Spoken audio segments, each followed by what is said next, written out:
అందరికీ నమస్తే అండి. మీకు ఒక వీడియో చూపిస్తా. ఈ వీడియో చూసారా? శబరిమలలో స్వాములు ఎవరైతే ఉన్నారో, అంటే అయ్యప్ప మాల వేసుకొని శబరిమల వెళ్ళిన స్వాములు ఎవరైతే ఉన్నారో జగన్మోహన్ రెడ్డి ఫ్లెక్సీలు అన్నమాట. ఏమని? జై జగన్ అని చెప్పేసి అని. మరి ఇలా కొండకి వెళ్ళింది స్వామివారిని దర్శించుకోవడానిక, లేదంటే అక్కడికి వెళ్ళి జగన్మోహన్ రెడ్డి ఫోటో చూపించి మా అన్న తోపు తురుమని చెప్పడానికో మాకు అర్థం కావట్లేదు. ఏం పోయే కాలం స్వామి, నాకు అర్థం కావట్లేదు. మీకు మాల ఎందుకు వేసుకున్నారు? మీరు అయ్యప్ప మాల దేనికి వేసుకున్నారు స్వామి? నాకు అర్థం కావట్లేదు. జగన్మోహన్ రెడ్డి బంద్ చేస్తానుక ఆ మొత్తానికి మాల వేసుకోవడం దేనికి? జగన్మోహన్ రెడ్డిని పూజించుకుంటే కాదా? శబరిమల వెళ్ళడం దేనికి? జగన్మోహన్ రెడ్డి ఇంటికి వెళ్తే సరిపోదా? మనుషుల పశువులు అనకూడదు అంతే. మాలలో ఉన్నారు కాబట్టి అనలేకపోతాం అంతే. స్వామి మాల వేసుకొని పక్క రాష్ట్రం వెళ్ళి అక్కడ మనం పరువు తీసేస్తాను, కాకపోతే అక్కడ జై జగన్ అని చెప్పేసి నినాదాలతో మీరు కొండెక్కుతారా? మీరు హిందువులు కించపడుతున్నట్టు కాదా? అక్కడ చూసే వాళ్ళంతా కూడా శబరిమల అంటే మీరు ఒకరే కాదు కదా, మన రాష్ట్రం నుంచే కాదు కదా వెళ్ళేది. మన పక్కన కర్ణాటక నుంచి వస్తారో, తమిళనాడు నుంచి వస్తారో, తెలంగాణ నుంచి వస్తారో, ఇతర రాష్ట్రాల నుంచి కూడా అక్కడికి వస్తారు కదా. ఏమనుకుంటారు మనం ఉద్దేశించి? ఎల్లెటర్ బాబు మరి బొత్తుగా ఎలా ఉన్నారు? మాల వేసుకొని కూడా జగన్మోహన్ రెడ్డి బంద్ చేస్తారంటే వీళ్ళు బానిసలు అని చెప్పేసి అనుకోరా? తెలుగు వాళ్ళ పరువు తీసేస్తానికే మీరు ఒక్కడు చాలు. ఎక్కడికి వెళ్ళినా సరే ఇది ఒక దరిద్రం అయిపోయింది మాకు. ఇది ఒక స్క్రిప్ట్ మాట. నేను ఇది వాళ్ళ అభిమానంతో చేస్తున్నారని చెప్పేసి నేనైతే అనుకున్నది.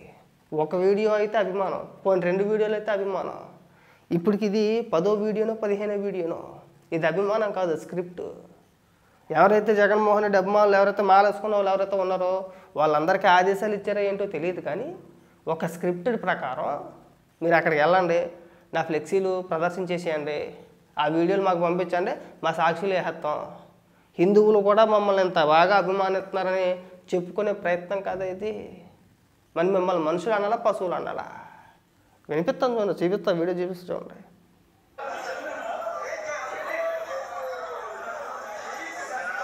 జై జగన్ అంట, మనుషులు కాదు.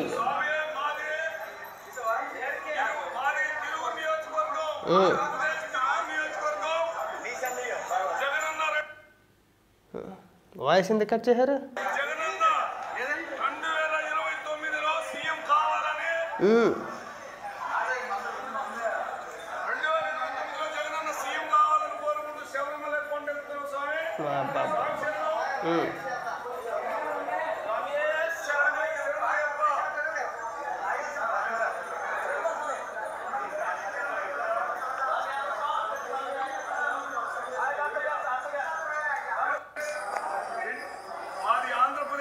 ఎన్టీఆర్ జిల్లా తిరుగు నియోజకవర్గం స్వామి 2029లో జగనన్న సీఎం కావాలని చెప్పి శబరిమల అయ్యప్ప స్వామిని వేడుకోవడానికి కొండెక్కుతున్న స్వామి శరణమయ్యప్ప. సిగ్గు అనిపించట్లేదు స్వామి ఆ మాట్లాడటానికి. సిగ్గేయట్లేదు అసలు. ఎక్కడికి వెళ్ళి ఏం మాట్లాడుతున్నారో మీకేమన్నా అర్థమవుతుందా? మనం దేవాలయాల దగ్గరికి వెళ్ళి, గుడికి వెళ్ళి అక్కడ రాజకీయాల గురించి మాట్లాడకూడదని ఇంగిత జ్ఞానం మీకు లేదా? మీలాంటి వారి వల్లే తెలుగు వాళ్ళ పరుగు పోతుంది స్వామి. అనకూడదు అంతే. మీలాంటి వ్యక్తుల వల్ల తెలుగు వాళ్ళ పరుగు పోతుంది నిజంగా. ఏ రాష్ట్రం నుంచి అయినా సరే, మనమే కాదు, తమిళనాడు నుంచి వెళ్తారో, కర్ణాటక నుంచి వెళ్తారో, తెలంగాణ నుంచి వెళ్తారు కూడా. ఏ రాష్ట్రం నుంచి అయినా సరే ఎవరైనా వెళ్ళినప్పుడు వాళ్ళకి ఇష్టమైన రాజకీయ నాయకుడి ఫోటోని ఇప్పటికొచ్చి మనం శబరిమలలో ఎక్కడైనా చూసామా? ఫస్ట్ టైం అనుకుంటా ఈ వీళ్ళు చేస్తున్నారన్నమాట. ఇది స్క్రిప్టెడ్గా చేస్తున్నారు. ఎందుకంటే జగన్మోహన్ రెడ్డి హిందువుల వ్యతిరేకి అనేది ఈ మధ్యకాలంలో బాగా వైరల్ అవుతుంది. దాన్ని అర్జెంటుగా ఎట్టగట్టా కవర్ చేయాలి. ఆ కవర్ చేసే ప్రయత్నంలో భాగమే ఇది. ఇదంతా కూడా స్క్రిప్టెడే. వాళ్ళ అభిమానంతో వేసారనో ఇంకొకటనో చెప్పే మాటలన్నీ ఉత్త మాటలు. నేను నమ్మనవన్నీ కూడా. ఇప్పుడు నేను ఏదైనా చేయాలనుకుంటే నెక్స్ట్గా ఎవరి కోసం చేస్తానో నా కోసం చేసుకుంటా కదా, నా కుటుంబం కోసం చేసుకుంటా, అవసరం మా అమ్మ బాబు కోసం చేసుకుంటా, లేదంటే నా భార్య పిల్లల కోసం చేసుకుంటా కదా. అభిమానం ఉంటుంది, రాజకీయ నాయకుల పట్ల అభిమానం ఉంటుందని కాదనట్లా. అభిమానం జగన్మోహన్ రెడ్డి ముఖ్యమంత్రి అవ్వాలని చెప్పేసి స్వామి వాళ్ళు వేసారట, శబరిమల వెళ్ళారట.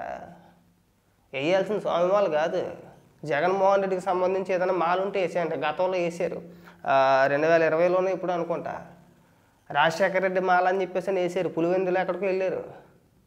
తర్వాత నడుచుకుంటా పాదయాత్ర చేసుకుంటా. సాక్షిలో ఇప్పటికీ 100 వీడియో ఒకసారి కొట్టి చూడండి.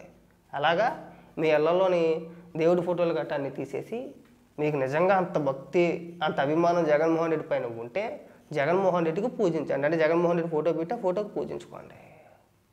మీరు అంతేగాని మాల వేసుకొని హిందువులని చెప్పుకుంటూ అయ్యప్ప స్వామి కొండకి గుడికి క్రైస్తవుడైనటువంటి నేను ఇక్కడ మళ్ళీ మతాలు తీసుకొస్తున్నానని చెప్పేసి అనుకోవద్దు. వాస్తవానికి ఉన్నదే చెప్తున్నాను, ఏందని చెప్పట్లా. జగన్మోహన్ రెడ్డి ఫోటో తీసుకెళ్ళి మా మనోభావాలను దెబ్బతీయద్దు. ఇది ఒక దిక్మాలతనం అయిపోయింది. అరే నాకు అర్థం కావట్లా. అసలు జగన్మోహన్ రెడ్డే గుడికి వెళ్ళరు, జగన్మోహన్ రెడ్డి కుటుంబ సభ్యులే గుడికి వెళ్ళరు, మీరెందుకు గింజేసుకుంటారు నాకు అర్థం కావట్లే. అక్కడ మీరు మాల వేసుకున్నారు, ఎంత నిష్టగా ఉండాలి, ఏం చెయ్యాలి, ఏం మాట్లాడాలి, మనం ఎలా ప్రవర్తించాలి అనేది మాల వేసుకున్న తర్వాత కూడా మీకు తెలియట్లేదా? లేదంటే ఎవడో చెప్పట్లేదా? లేదంటే అదొక స్క్రిప్ట్ ప్రకారం మీరు చేస్తున్నారా? లేదంటే మీరు సిగ్గు వదిలేసైనా ఉండాలి. పైగా మీరు స్వాములు, మిమ్మల్ని స్వాములు అనాలంటే మాకు సిగ్గేస్తుంది. అది కూడా ఒకందుకు పాపమైన మీ గురించి మాట్లాడడం కూడా ఒకందుకు పాపం లాంటిదే. మనం మాల వేసుకున్నప్పుడు మన లేఖితనాన్ని గుళ్ళు దగ్గర చూపించకూడదు. అది దిక్కుమాలతనం, అది దరిద్రం, అది మహాపాపం కూడా. అది ఎవరైనా చూస్తున్నారు మీరు అక్కడ, మీరు నడుచుకుంటూ పోతూ ఉంటే పక్కన ఇతర స్వాములు మిమ్మల్ని చూసి నవ్వుతున్నారు. అక్కడ మిమ్మల్ని మీరు చేసే నినాదాలు ఏవైతే ఉన్నాయో వాటిని చూసి మిమ్మల్ని చూసి నవ్వుతారు. నిజంగా వీళ్ళంతా పిచ్చోళ్ళు ఏమన్నా అలా మాల వేసుకొని వచ్చి ఈ భజన ఏంటి నాకు అర్థం కావట్లేదు. ఇంకా నేను కొట్టలేదు, సంతోషించాలి. నిజంగా మనం తక్కువ చేసి చూడడానికి గల కారణం ఏంటంటే ఇందుకే మీరు చేసే లేఖ పనులకి ఇలాగ ఉంటాయి, చిల్లర పనులు ఇవన్నీ కూడా. స్వాములు అయ్యి ఉండి మీ గురించి మాట్లాడాలంటే నాకే సిగ్గేస్తుంది. నిజంగా చెప్తున్నా. మీకు ఏదైనా అభిమానం ఉంటే కనుక మా హిందువుల గొల్ల దగ్గర దయచేసి వద్దండి. మీరు జగన్మోహన్ రెడ్డి ఇంటి దగ్గర చేసుకోండి, లేదంటే మీ ఇళ్లలో చేసుకోండి. అవసరమైతే మీకు మీ పిల్లల చేత కూడా, మీ పిల్లల చేత మీ తల్లిదండ్రుల చేత అవసరం జగన్మోహన్ రెడ్డి ఫోటో ఒకటి పెట్టించి రోజు పూజ చేయించుకోండి. మాకు అభ్యంతరాలు లేవు. కానీ గొల్ల దగ్గర తీసుకొచ్చి జగన్మోహన్ రెడ్డిని రుద్దేసే ప్రయత్నాలు చేయమాకండి. అది మీకు మంచిది కాదు. అది చక్కగా మాల వేసుకున్నారు, 40 రోజులు 11 రోజులు లేదంటే మీరు ఎన్ని రోజులు వేసుకున్నారో అన్ని రోజులు నిష్టగా ఉన్నారు. అది భగవంతుడి అనుగ్రహమే కోసమే కదా మీరు అనుకున్నది మీ జీవితంలో నెరవేరాలని చెప్పేసి ఒక కళ ఉంటుంది కదా మీకు. దాని గురించే కదా ఎంత కష్టపడేది.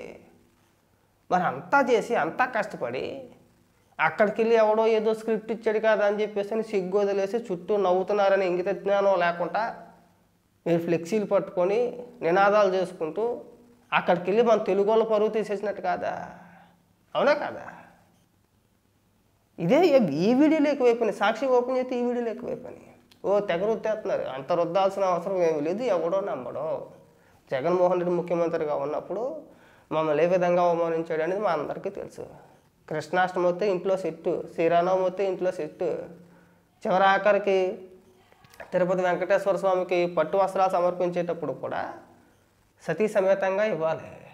అలాంటిది ఒక్కడే వెళ్ళి ఏకాగ్గాల్లాగా ఒక్కడే వెళ్ళి పట్టు వస్త్రాలు సమర్పించాడు. దాంతోపాటు బాబాయ్ వాళ్ళ బాబాయ్ వాళ్ళ ఆవిడి, వాళ్ళ బాబాయ్ అంటే వివేకానంద రెడ్డి గారు కాదు, వైవి సుబ్బారెడ్డి గారి భార్య తిరుపతిలో జగన్మోహన్ రెడ్డి పట్టు వస్త్రాలు సమర్పించినప్పుడు జగన్మోహన నాయక రక్షక అని చెప్పేసి మళ్ళీ అదొక దరిద్రం. మళ్ళీ మాకు అక్కడ తిరుపతి వెళ్ళి ఆవిడ చేతిలో బైబిల్ ఉంటుంది. చేసిన అరాచకాలు చాలు. మళ్ళీ మీరు వచ్చి ఇక్కడ రుద్దేసి కలివిడి చేసి మా పైన రుద్దేసే ప్రయత్నాలు చేయొద్దు. ప్లస్ ఇంకొక చిన్న రిక్వెస్ట్ ఏంటంటే, ఇప్పటి వరకు చాలా వీడియోలు వచ్చినాయి. ఇవన్నీ కూడా వీటిని మీరు ఏదో అభిమానంతో చేశారని చెప్పినా అది అభిమానం అని చెప్పేసి మేము అనుకోం. అది ఒక స్క్రిప్ట్ లాగే అనుకొస్తాం. వైఎస్ఆర్సీపీ పార్టీ వాళ్ళకు కూడా చెప్పేది ఏంటి, ముఖ్యంగా జగన్మోహన్ రెడ్డికి ఇలాంటి చిల్లర వ్యవహారాలు ఎక్కడైనా మానేస్తే బాగుంటుందన్న. వన పరువు తీసేస్తున్నాను నువ్వు. నిజంగా తెలుగు వాళ్ళ పరువు దేశవ్యాప్తంగా మీరు తీసేస్తున్నారు. అది ఇప్పటికప్పుడు పెద్ద పెంట అవుద్ది, పెద్ద రచ్చ అవుద్ది. మీరు ఎలాగే చేస్తూ ఉంటే చూస్తారు ఊరుకోరని అందరూ కూడా. తిరగబడి ఏదన్నా అన్నారంటే నిజంగా అక్కడికి వెళ్ళి మాల్లో ఉండి తన్నులు తినాలి. లాస్ట్ టైం అనుకుంటా మొన్న ఒక వీడియో చూసా. వాటర్ బాటిల్ అడిగినందుకు తెలుగు వాళ్ళని కొట్టారని చెప్పేసి ఒక వార్త వచ్చింది. నెక్స్ట్ టైం ఇలాంటి ఫ్లెక్సీలు పట్టుకొని వెళ్తే కొడతారన్న. మనం అడగటానికి కూడా సరిపోం. అనవసరంగా అక్కడికి వెళ్ళి దెబ్బలు కాసేయాలి, పైగా మాల్లో ఉండి కూడా. ఈ వద్దు, ఈ ఎలివేషన్ కార్యక్రమాలు ధీమానే దయచేసి రిక్వెస్ట్. సాక్షికి కావచ్చు, లేదంటే మా జగన్మోహన్ రెడ్డికి కావచ్చు, మీరు ఎలాంటి ఆర్టిస్టులు ఇప్పుడు స్వాములు అనకూడదేమో కానీ అన్నా తప్పులేదు. మీరు ఎలాంటి పెయిడ్ ఆర్టిస్టుల చేత ఎన్ని రకాలుగా డ్రామాలు వేయించినా మిమ్మల్ని నమ్మే పరిస్థితి లేదు. అది గుర్తుపెట్టుకోండి బాగా.